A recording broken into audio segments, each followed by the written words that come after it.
So this reminds me of Mark 7, verse 28, I believe, whenever there was a Canaanite woman who needed Jesus' help. If you're not familiar with the Canaanites, there's a difference between the Canaanites and the Israelites. The Israelites were following God long before Jesus even came. The Canaanites didn't believe that Jesus was going to be our Savior. The Canaanites feuded with the Israelites for years about Jesus, and then Jesus finally comes, and voila, the Canaanites are confused, and they were like, nah, he's not really God's son.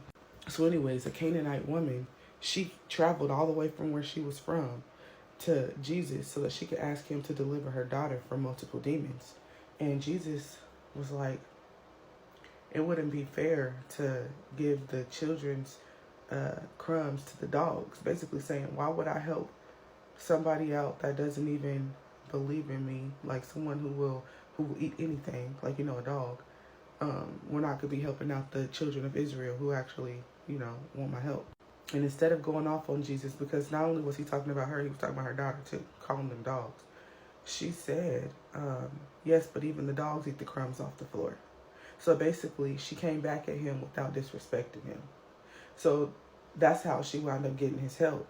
A lot of the times there are people out here who can actually deliver you from things that God has anointed to deliver you. But they're going to test you first because they know your old character. They don't know who you are today. They don't know what your walk with God looks like. All they know is your old self.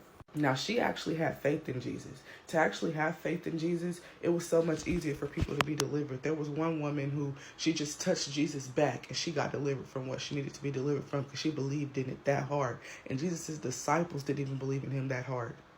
So in the Bible, it shows us multiple times that faith trumps everything. Jesus trumps everything. God trumps everything.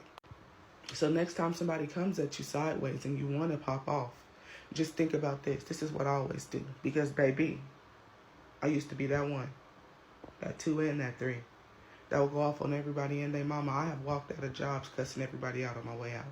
Trust and believe. So number 1, you ask yourself, is this worth my time? If your answer to that is no, leave it at the door. But if your answer to that is yes, and so you go to the next question. Is me reacting to this worth the jail or hell time that I might be able to face if this escalates? If the answer to that is no, then cut it off. But if the answer to that is yes, then think about when Jesus got slapped in the face just for telling the truth. And he looked at him and said, if you can point out where I lied, then you might be justified. But if you can't, why did you strike me? God is peace. God is love. You do not have to react to everything people do. You actually should not.